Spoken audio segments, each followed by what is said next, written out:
I'd now like to introduce Andrew Smith from HEFCE, who will talk about the Sustainable Development Framework that HEFCE are developing and which is also in a consultation mode. Andrew, could I... Good morning, everybody. Thank you very much for asking me along. It's a pleasure to come and talk about the Sustainable Development Framework that we've been developing, and be very glad of your thoughts and inputs on how it looks, both now and during the consultation period. I'll start by just talking very briefly about HEFCE. We're a funder of higher education, regulator, policy maker, advisor to government, and as Laura said, really quite emphatically, not a body set up to get involved in the curriculum, which is quite clearly for universities to determine. But there are nonetheless things that we can do to support this, but within that framework. So that's kind of a little bit about HEFCE. We're primarily based in Bristol, in North Haven House, as it happens, at the front of the University of the West of England campus, or perhaps what we consider to be the front of the University of the West of England campus. Others might differ. And we have a small office in London, and in all about 250 staff. That's pretty much us, really. What I'm really here to talk about is the Sustainable Development Framework, which, perhaps rather like QAA documents, are not known for their jazzy presentation or fancy language. So it's a pretty plain old thing. Be nice to have it just jazzed up a little bit when it turns into a final framework. Essentially what we're trying to do with this is to set out the way that HEFCE will engage with the sector on sustainable development right across the piece, and I'll talk more about the sort of breadth of the document a bit later on. I think this is a document that's very much about breadth rather than depth. So that's the purpose of the framework. In the best traditions, we're adopting a consultative approach, and I think I'd certainly give thanks to the HEA's ESD group and Jim and his colleagues for input into the document, actually, which has been very much appreciated. One thing which might pop up later is the distinction between education for sustainability and education for sustainable development. And I remember the group had a view on that, and I think perhaps contrary to that view, we decided to go with both expressions and kind of use them interchangeably. Now that can be changed, but I think that was probably just to keep it more broad and open. But essentially, the input from the group was very valuable and helpful. So, why is this funder and policymaker interested in sustainable development? Well, quite a few reasons, really. I think would be familiar mostly familiar to you. Employers want graduates who know about this stuff. I just couldn't think of a description that would comfortably fit on the slide, so I settled for stuff. There is referenced in the consultation, actually, a 2008 piece of work commissioned, I think, by the HEA, and I think Steve Martin worked on it, which looks at employer demand. I think I talk to employers from time to time, and met a number recently at the Carbon Trust Awards. Companies are taking this seriously, and are interested in engaging on it. They want graduates who know about it. So it's got to be important. Student choice is something we talk about much more now, and I think that's brilliant. It's also led to what is currently the only graphic in the whole document. So thanks to the HEA and to the NUS for providing this figure. You may see it again later on. It's a fantastic slide, and really shows that students believe it's SD is something which universities should actively incorporate, that their courses should incorporate it, and that it's something that they would like to learn more about. And they don't kind of just think this on, year one when they arrive, all fresh and enthusiastic in Freshers' Week, but consistently feel it through the duration of their courses. So that's great. The green economy, much talked about, not least by the United Nations, potential for enormous job growth and economic growth, and making things better. So some of that is rehearsed in the consultation document. The government's very much interested in the efficiency agenda, better use of resources, both in terms of utilities, the estate, and staff efficiency, and much of that sits quite comfortably alongside sustainability. There's been mixed views about David Cameron's expression that this would be the greenest government ever, but I mean our experience at HEFCE is that sustainability has consistently appeared in our grant letters from BIS, and we've got really good support from BIS on that. And I think the sector's got a great story to tell in terms of what it can do and can achieve, and I think it enhances the relevance of universities, enhances their contribution to society. And as Laura said, really, it's of course it's the right thing to do as well.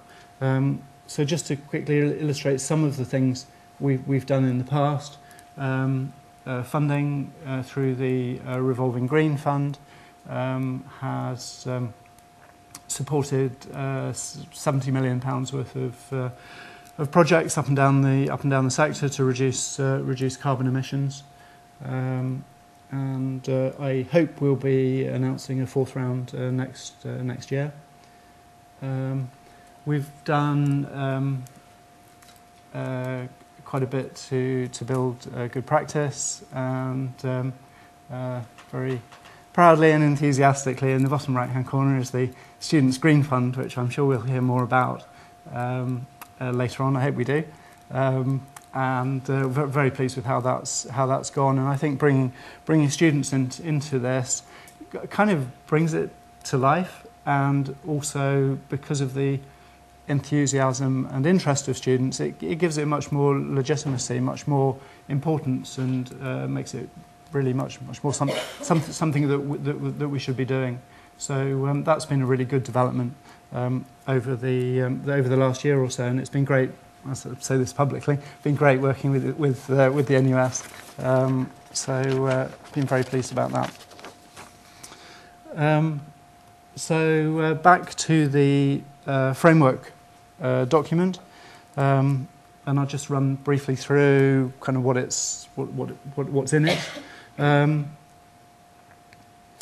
It sets out why SD is important, the national and international context, with some look at what the work that the United Nations have done through Rio and through the decade for education for sustainable development. It looks at the varied role of universities. I think it's both a varied and an important and a unique role through learning and teaching, through research, through their knowledge exchange, campus operations, and their interaction with communities. Actually, the contribution that universities can have on this is arguably absolutely enormous. So that's covered there. And then, of course, how HEFCE intends to support the sector. One of the things in there is a new vision, which I'll just give you a moment to read.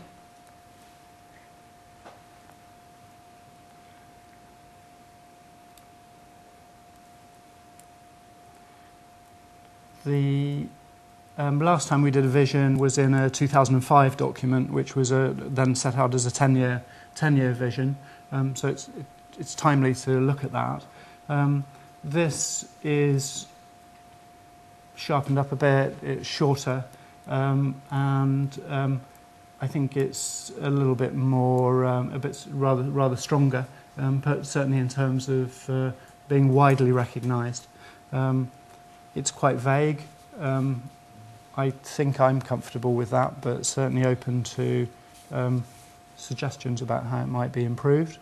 And certainly that is one of the consultation questions about, how far has the last vision been realised, and is this the right vision for moving forward?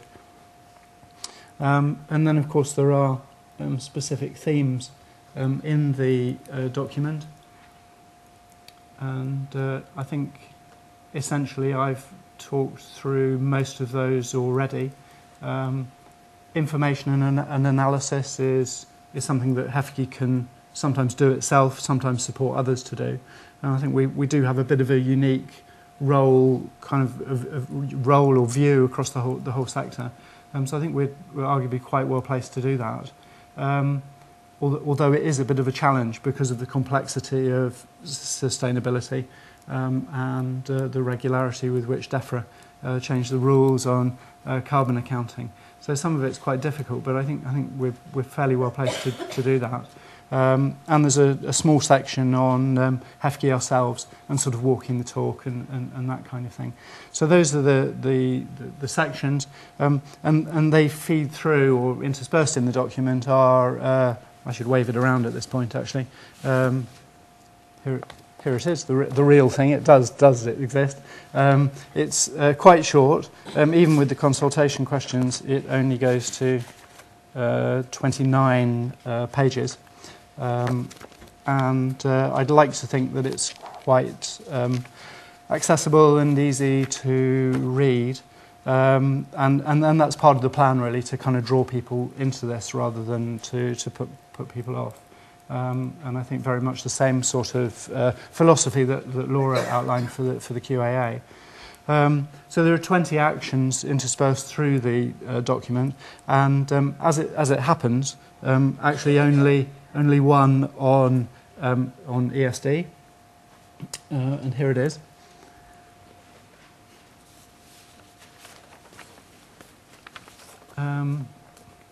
It would be nice to have more. It might be nice to have more.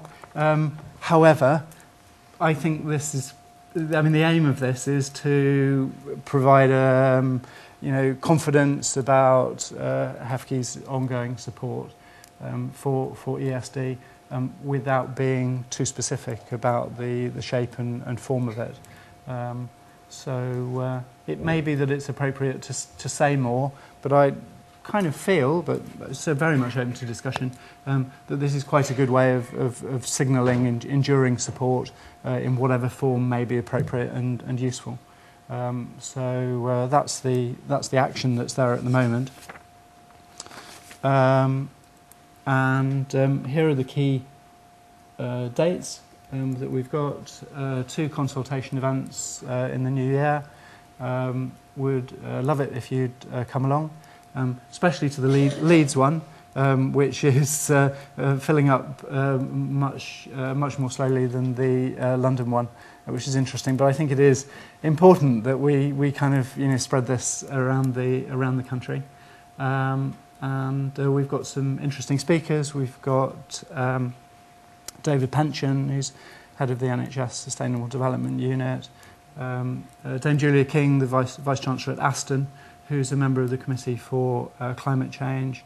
Our interim Chief Executive is going to be taking part, and Dom Anderson, who I think I can describe as definitely describe as the inspirational NUS Vice President. He's a great speaker, as well as senior managers from institutions who'll be providing a critique of the framework from how it looks from their from the perspective of their institution. And then with a fairly heroic timescale from the close of the consultation on the 7th of February, it'll be, we're aiming to get a revised framework to the HEFCE board on the 13th of March. There's a slightly inelegant web reference there, but the details of the events are under news and events on the HEFCE webpage. So very much welcome input, whether you come to the events or not.